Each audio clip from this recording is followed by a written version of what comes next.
Hey, I'm Brian. I'm Bradley. This is Cosmic Reckoning. We thought we'd do a hot take on 3 stories that we picked randomly for this week. But what's our first one, Brad? Well, I've got a hot take on a sizzling Fani. Willis. Let's talk about a sizzling Fani Willis. So the judge is still deciding what his ruling is going to be on whether she should be disqualified from the case.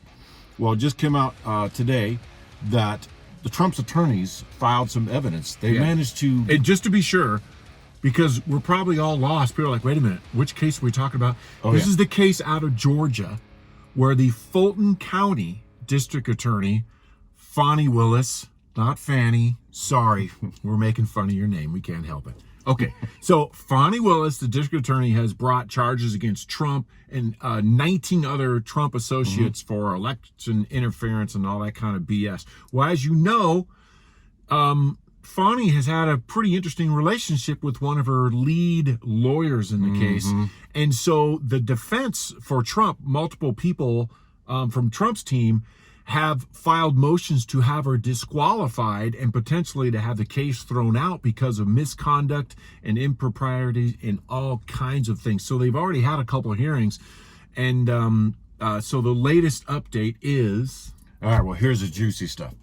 So Trump's attorney, because Nathan Wade and Fani Willis are saying that their relationship did not start until after he was hired. If their relationship started before he was hired as a special prosecutor, then it would definitely be a conflict of interest. And then, of course, she's involved in an intimate relationship, and the judge would almost assuredly remove her and her entire team from the case. Case is probably done. So it just came out that Trump's lawyers were able to geo-track Nathan Wade's cell phone. So it seems to contradict Wade's testimony last week, in which he said he had visited Willis's at her condo in Hapeville no more than 10 times before he was hired in November 21. Now that's already bad news, but the geo-tracking shows and indicates that Wade twice arrived late at night at the condo and left early in the morning, and probably had roughly 25 to 30 visits to Fani Willis's little condo before their relationship started, allegedly, in 22. What you talking about, Willis? I'm sure they just talked about the weather. Yeah. Anyway, doesn't look good. It does not look good. I mean, you have left-wing pundits on TV and left-wing legal experts that are saying at the very least she needs to step aside, because if she doesn't, it does open up the potential where a judge rules that, you know, not only are you disqualified because of your misconduct, but this whole case is just done for. Yeah, anyway. Certainly before the elections are over, there's probably no way they can refire it back up and put another lawyer in place to take over. Yeah, and you know, I mean, here's my summary of this. Think about this. This is one of the most important cases of our lifetimes from that standpoint, legal cases of our lifetime, because of the repercussions that it has in the coming election. And yet we're having a trial of the prosecutors for misconduct before the trial of Donald Trump for his alleged misconduct. A trial of the prosecutors before a trial. It doesn't get any better than that. Irony of ironies. Oh my gosh. What about... It's going to be sizzling. Yeah, it's going to be hot. Well, speaking of hot, how about Judge Engeron ruling that Trump cannot delay his payment of $350 plus $100 million, and 9% of the interest fees, whatever that they calculated, before he gets to appeal his case? It's just ridiculous. I mean, what else can you say about this guy? He ruled Trump was guilty before the trial. And in a sense, you know, as everybody said, even, you know, Shark Tank, famous businessman Kevin O'Leary has said there's no victim. My only point is, did we just diminish the great state of New York and the great people of New York? And shouldn't they ask for better management so they don't become a flyover state? Remember, New York has the highest taxes in the country, the worst regulatory environment, and it's incredibly mismanaged. And I'm pointing out now, on top of that, you get this insanity, a victimless crime.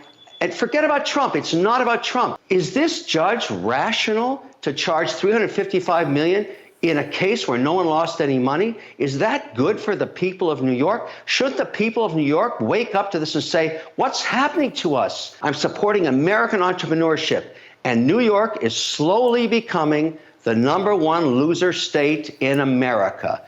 And so in this case, what do we see? It's almost like, right, it's a victimless crime.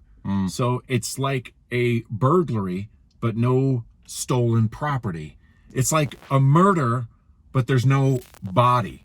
I mean, it's just ridiculous. Completely turned our legal system upside down. I mean, all of the other cases kind of had the same element, but it reminds me of that famous line from the guy who helped Stalin basically take out his political enemies, where he said, "Show me the man and I'll show you the crime." So he famously would pick out Stalin's political opponents, charge them with a made-up crime, put them in prison, and sometimes they died in prison, or I guess probably put to death. We're seeing that out of New York, right? It's un-American. Absolutely. Well, what about our third hot take is Nikki Haley. So she's still in the race. She's probably going to lose by 25 points in her home state of South Carolina Saturday. And yet she's still saying she's going to stay in the race until the cows come home. Chickens come home to roost. Are there cows in South Carolina? I'm pretty sure there's a few cows. Might be some chickens too. I mean, just as last week.